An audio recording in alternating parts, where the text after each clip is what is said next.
શ્રી ગણેશાય નમઃ. કૃષ્ણ કનૈયા લાલ કી જય.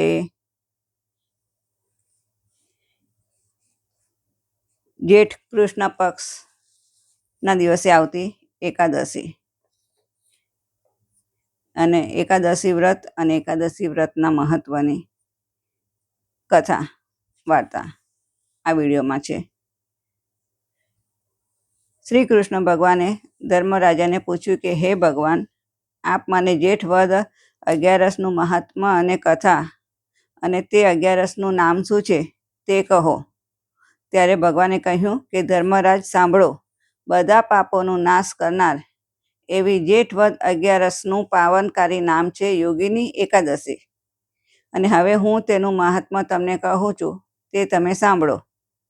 એકવાર હેમ નામના માળીને શંકર ભગવાનના ભક્ત કુબેરજીએ માનસરોવરમાંથી કાયમ તેમને પૂજા કરવા માટે પુષ્પો લાવવાની આજ્ઞા આપી.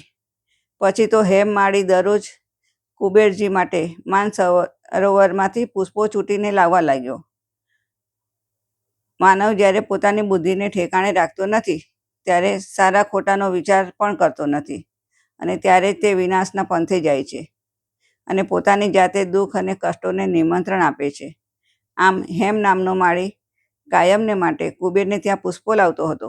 પરંતુ એક દિવસ તે પુષ્પો લાવ્યો અને એ કુબેરજી પાસે નહીં જતા તે પોતાના ઘરે ગયો.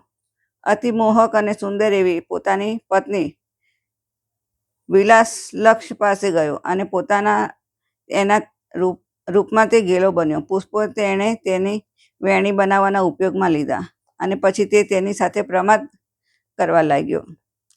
પૂજાનો સમય થવા છતાં પણ માળી આવ્યો નહીં. ત્યારે કુબેરજીએ પોતાના એક અનુચરને આજ્ઞા કરી કે આ માળી હજી સુધી પુષ્પો લઈને કેમ નથી આવ્યો, તપાસ કરો.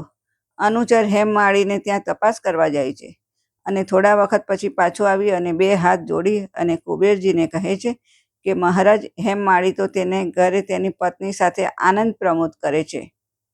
અનુચરની આ વાત સાંભળીને કુબેરજીને તેની ઉપર ક્રોધ આવ્યો અને અનુચરને આજ્ઞા કરી કે જાઓ, તેને મારી પાસે પકડી લાવો. અનુચર હેમ માળીને કુબેર પાસે લઈ આવ્યા અને હેમને જોતા જ કુબેરજીએ તેને શ્રાપ આપ્યો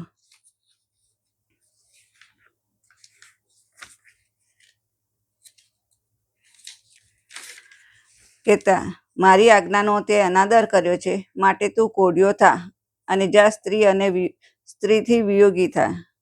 કુબેરજીના આવા શ્રાપથી હેમ માળીને આખા શરીરે કોઢ નીકળ્યો અને સ્ત્રીના વિરહમાં ઝૂરતો અકળાતો દુઃખી થતો તે માર્કંડેય ઋષિના આશ્રમે આવ્યો અને ઋષિને પ્રણામ કરી અને રડતા રડતા બધી વાત કરી. માર્કંડ ઋષિએ હેમ માળી ઉપર દયા આવી અને તેમણે શાપ નિવારણ માટે હેમ માળીને કહ્યું કે તું મારી પાસે આવીને સાચું બોલ્યો છે, તેથી મને આનંદ થયો અને એટલા માટે તને એક વ્રત કહું છું, તે તું વિધિપૂર્વક કરજે. તારા દુઃખનું નિવારણ થશે. જેઠ મહિનાની વદ 11 કે જેનું નામ યોગીની એકાદશી છે, એ એકાદશીનું વ્રત ઉપવાસ તું વિધિપૂર્વક કર, જેથી તારા કોઢ મટી જશે.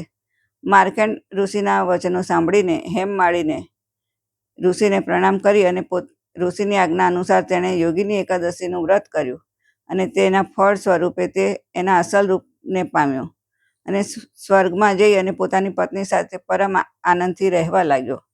હે પાંડવ જ્યેષ્ઠ, આ યોગીની એકાદશીનું વ્રત ઉપવાસ કરવાથી 88,000 બ્રહ્મભોજન કરાવવા જેટલું પુણ્યનું ફળ મળે છે અને પાપનો નાશ થાય છે.